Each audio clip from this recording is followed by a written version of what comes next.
చనిపోయి 3 రోజులు అవుతున్నా ఇంకా తన మనుషుల్ని కాపాడుకునే ప్రయత్నంలోనే ముఖ్యమంత్రి డిప్యూటీ సీఎం గారు మాట్లాడుతున్న విధానాలు గమనించి అందరూ అసహించుకుంటున్నారని కూడా ఈ సందర్భంగా తెలియజేసుకుంటున్నా. ఎందుకంటే తిరుమలలో ఎప్పుడూ కూడా ఇలాంటి ఘోరమైన దుర్ఘటన జరగలేదు. చంద్రబాబు నాయుడు ఏ ముహూర్తాన ముఖ్యమంత్రి అయ్యాడో ఈ టీటీడీ అలాగే వెంకటేశ్వర స్వామి పరువు ప్రతిష్ట దిగజారిపోయేలాగా ప్రతి ఒక్క కార్యక్రమం చేయటం మనం కళ్ళారా చూస్తున్నాం. నిజంగా ఈరోజు ఎంత బాధాకరం అంటే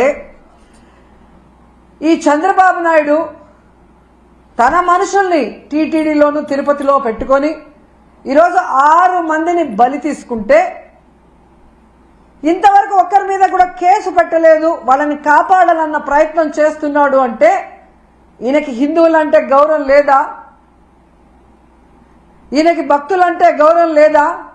వాళ్ళ ప్రాణాలకి విలువ లేదా?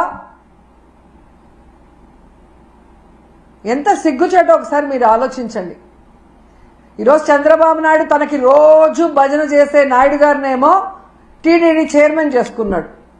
తన గత ఓఎస్డీ వెంకయ్య చౌదరినేమో అడిషనల్ ఈఓగా పెట్టాడు.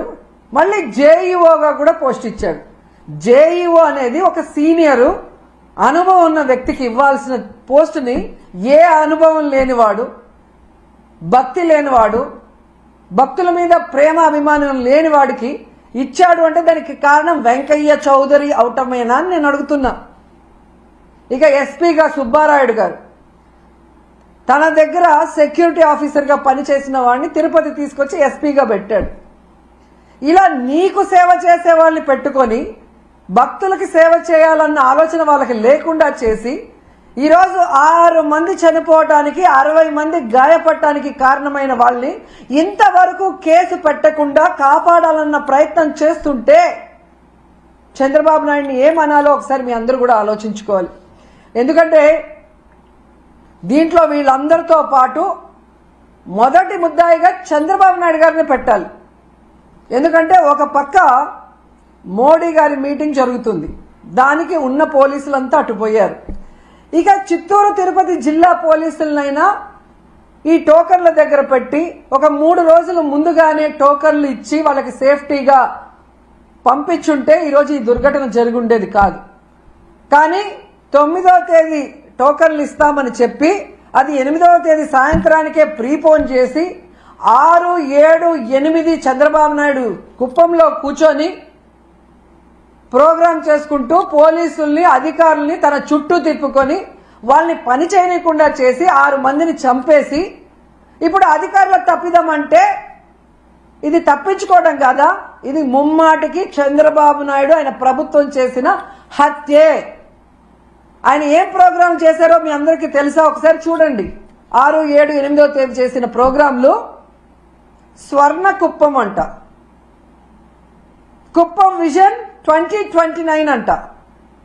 30 ఏళ్లకు పైగా కుప్పానికి ఎమ్మెల్యేగా ఉన్నావు, మూడు సార్లు ఆల్రెడీ ముఖ్యమంత్రిగా చేశావు. అప్పుడు చేయలేని స్వర్ణ కుప్పం ఇప్పుడు చేస్తానని ఇలాంటి ఒక క్రూషియల్ టైంలో పెట్టి నీ సెల్ఫ్ డబ్బా నీ భజన నువ్వు చేసుకోవడానికి 6 మందిని చంపేసి 60 మందిని గాయాల పాలు చేసి మళ్ళీ కళ్ళబొల్లి మాటలు ఎంతవరకు మాట్లాడటం సమంజసం? కాబట్టి మొదటి ముద్దాయి చంద్రబాబు నాయుడే, అధికారులు కాదు. అధికారులను పని చేయకుండా నీ చుట్టూ నీ సేవ చేయించుకున్నది నీ తప్పు. ఇలాంటి సమయంలో పెట్టుకోకూడదు అలాంటి ప్రోగ్రాం. ఒకటి కొంచెం ముందైనా పెట్టుకోవాలి, లేదా పండగ తర్వాత అయినా పెట్టుకోవాలి. ఎందుకంటే వైకుంఠ ఏకాదశి 10వ తేదీ అని అందరికీ తెలుసు. నువ్వు తిరుపతిలోనే పుట్టావు, మీ చైర్మన్ టీటీడీ చైర్మన్ చిత్తూరు జిల్లా వాడే.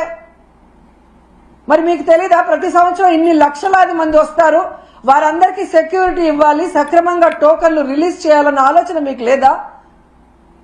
మళ్ళీ సిగ్గు లేకుండా నిస్సిగ్గుగా ఆ గాయపడిన వాళ్ళని పరామర్శించేటప్పుడు ఈ టోకెన్ సిస్టమ్ నేను తేలేదమ్మా, గత ప్రభుత్వం తప్పు అంటున్నావు.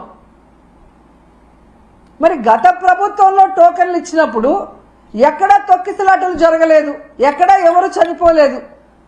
మరి ఇప్పుడే ఎందుకు జరిగింది? మీ చేతగానితనం కాదా? మీరు పెట్టుకున్న మీ భజన పరుల వల్ల జరిగిన తప్పిదం కాదా? ఒకవేళ అది కరెక్ట్ కాదనుకున్నప్పుడు నువ్వు ముఖ్యమంత్రి అయ్యి 7 నెలలు అవుతుంది, మరి ఎందుకు తీసేయలేదు ఆ టోకెన్ సిస్టమ్? పిల్లలకు ఉపయోగపడే అమ్మఒడి తీసేస్తావు, పేదవాళ్ళకు అవసరమయ్యే ఆరోగ్యశ్రీ తీసేస్తావు, ఏజ్డ్ మహిళలకు యూజ్ అయ్యే వైఎస్ఆర్ చేయూత తీసేస్తావు, పేద పిల్లలు చదువుకునే ఫీజు రియంబర్స్మెంట్ పాలసీని మార్చేస్తావు, పేద ప్రజల రక్తాన్ని పీల్చేలాగా మద్యం పాలసీని మార్చేస్తావు, కానీ టోకెన్ సిస్టమ్ మార్చలేవు ఒకవేళ తప్పని తెలిస్తే. అంటే ఈరోజు నీ నిర్లక్ష్యం వల్ల, నువ్వు పెట్టుకున్న వాళ్ళ నిర్లక్ష్యం వల్ల ప్రజలు చచ్చిపోతే దాన్ని డైవర్ట్ చేసి ఎవరి మీద తోసేయాలని చూస్తున్నావు తప్ప తప్పు చేసిన వాళ్ళని శిక్షించాలి, ఈ తప్పు మళ్ళీ జరగకుండా చూడాలి అన్న చిత్తశుద్ధి చంద్రబాబు నాయుడికి లేకపోవటం అనేది ఇక్కడ అందరూ కూడా గమనించాల్సిన విషయం.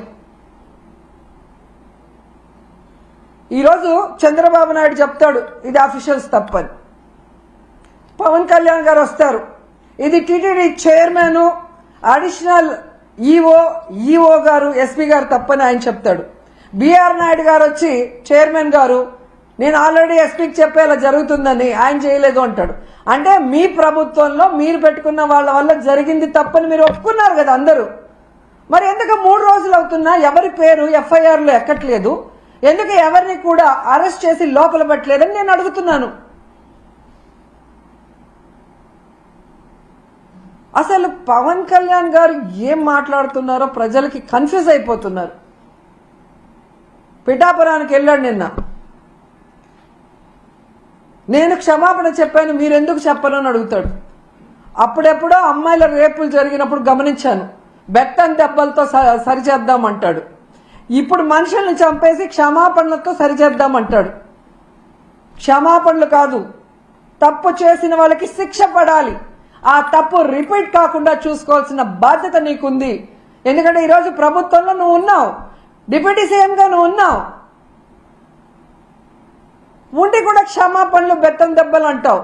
మొన్న ఈ మధ్య కడపకు వచ్చినప్పుడేమో ఎవడు తప్పు చేసినా నేను ఒప్పుకోను, తాట తీస్తా, తోలు తీస్తా, అంతు చూస్తా అని మాట్లాడావు. మరి తప్పు చేసిన వాళ్ళు ఈరోజు చైర్మన్ అడిషనల్ ఈఓ ఎస్పీ అని నువ్వే చెప్తున్నావు కదా, మరి ఎందుకు వాళ్ళ తోలు తీయట్లేదు, వాళ్ళ అంతు చూడట్లేదు, వాళ్ళ తాట తీయట్లేదు? మళ్ళీ పెద్ద పెద్ద డైలాగులు చెప్తున్నారు. నిన్న మీటింగ్లో